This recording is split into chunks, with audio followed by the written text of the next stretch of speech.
All right. Hello, everyone. Welcome to Money Monday, number two.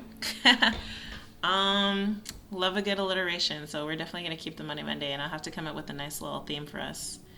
Anyways, my wealth journey. I'm Yvette. I'm just going to be taking you through like what I've done personally in my life to get out of debt today.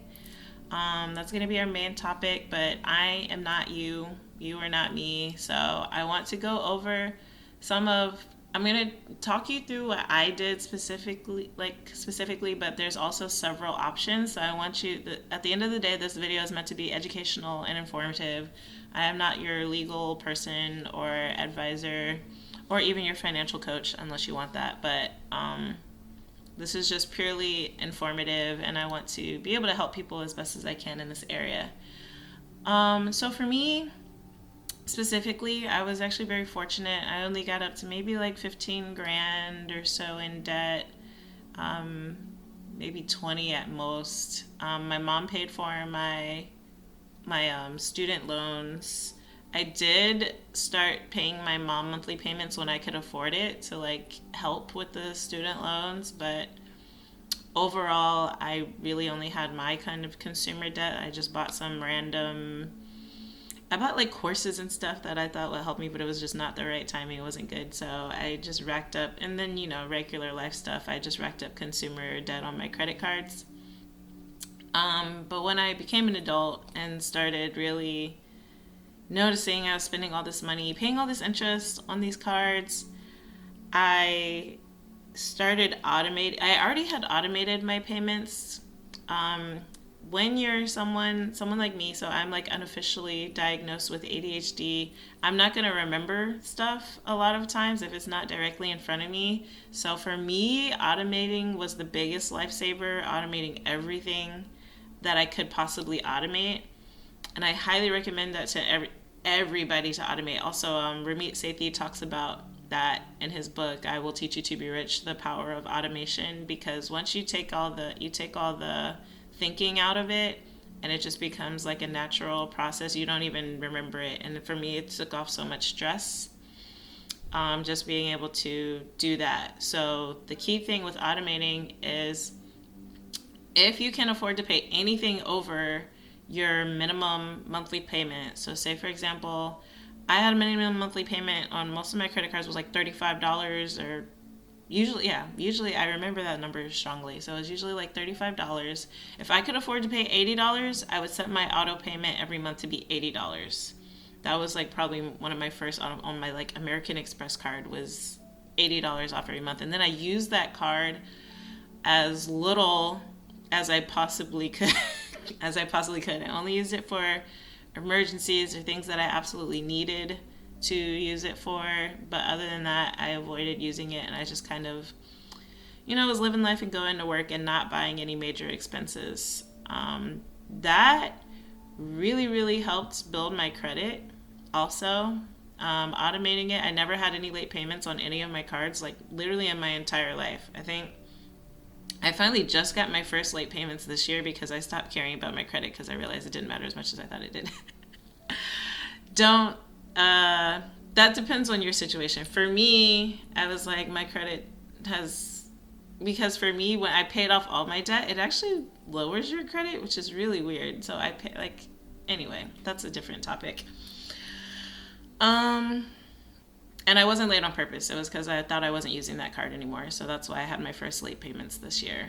But overall, I set everything to pay over the max, and then when I got big chunks of money, I would throw that at my credit, because for me, the peace of mind and knowing that I was less in debt and less in debt and less in debt was so much better than being able to like buy some random thing that would put me more in debt. So, for example, I joined the military. I joined the Army Reserves, and they gave me a bonus for joining. So they broke the bonus up into like 3 chunks, but every time I got a chunk, I would just throw it at my credit and at my credit bills. And then doing it that way, having the higher monthly automated and throwing big chunks at it when I got any chunks, I was able to pay off all my debt in a few years doing that strategy. So that was a strategy I used. I didn't have any particular order. I think I did do highest interest rates first. So that there's two main methods that I know of right now. There's the snowball method, where you do whichever card has the smallest balance, because then you can use the momentum of that small win to keep going up the scale of the larger balances. Or the avalanche method is when you do it based on the interest rate. So pay down the highest interest rate first, and then you go from there to the next highest and the next highest. I personally think I tend to lean towards the avalanche method and paying off the highest interest, because that's the one that's costing you the most money. But it depends on if you have that kind of brain like me, where I'm like, oh, I'm losing the most money in here. This is the most pain for me.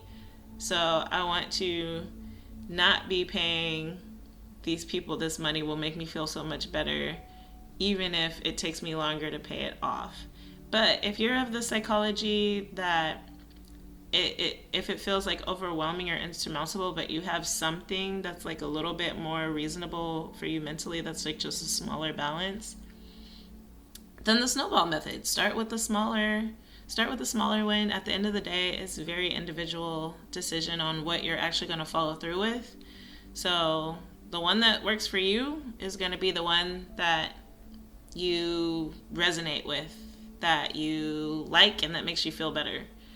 So go by that. Oh, I've also heard there's a third one that I heard. I can't remember what it's called, but it's like an emotional one, where you pay like if you owe any personal debt to someone, pay the emotional debt first, because you're gonna feel really crappy. Like, say I have loaned people to like partners in the past, or like if you have gotten money from family members or close friends, pay them first.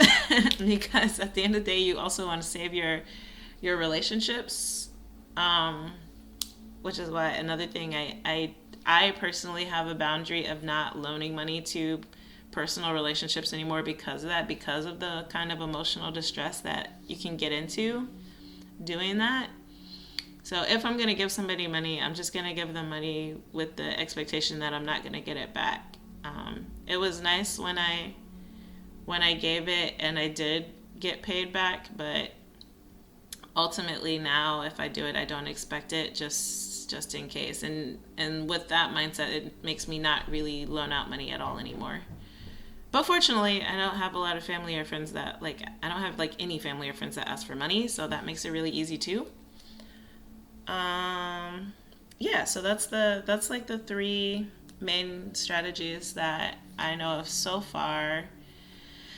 And automation will be key and ideal in all of those situations. So even if you're paying a family member, if you can find a way to even automate paying your family member, like y'all can get something set up like that, or even just like a automatic alert in your calendar every month when you get your check, pay blah blah blah first.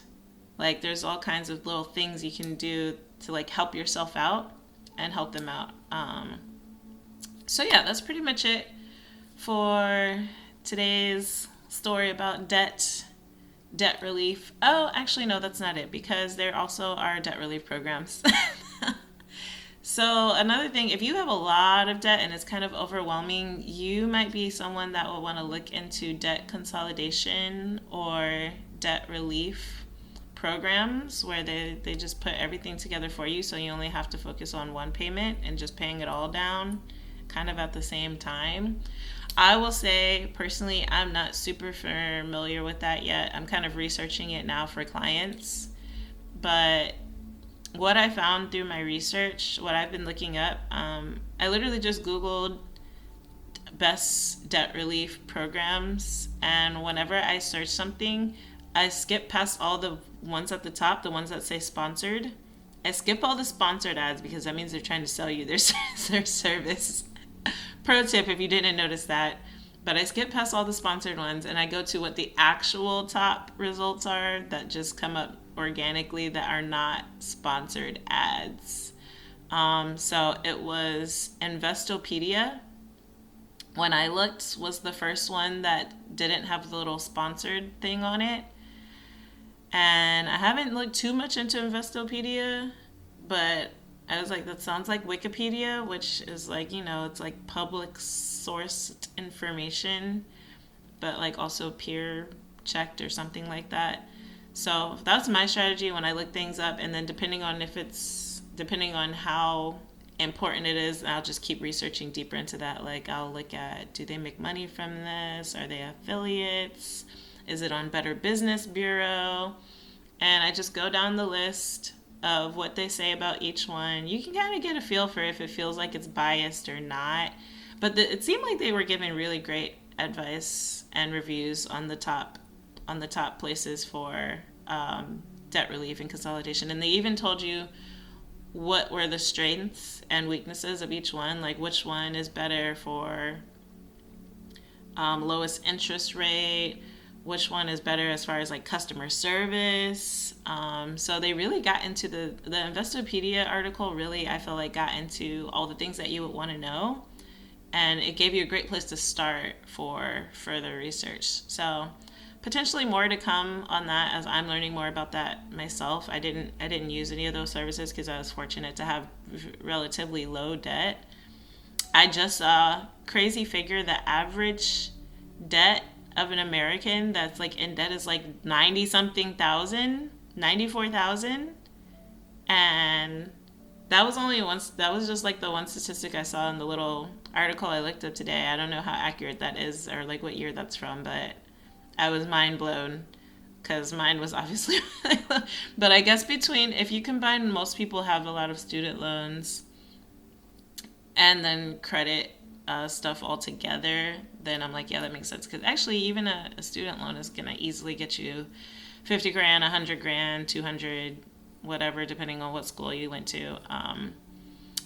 Definitely want to talk about alternatives to doing that big debt on yourself for school, because a lot of times it don't even be worth it for many people. I know I personally did not use my degree very much. Like, it did get me paid more when I joined the military. That was pretty much all my degree did for me, sadly. But it was a great experience going to college. I do recommend like getting that type of experience, but you can do it for a lot cheaper than a lot of these schools. So that's another topic for another day. All right. Key points. Automation, number one thing you can do, and pay down more than the minimum, even if it's like $5 more. If it's $35 and you can do $40, do that. It's fine. Snowball, paying lowest balance to highest balance, or avalanche, paying highest interest rate down first. Emotional, pay people that you love and care about your relationship first. All great options. And then fifth, if you have a lot of debt that feels very overwhelming, look into and do your homework on debt consolidation and find the one that looks the best for you.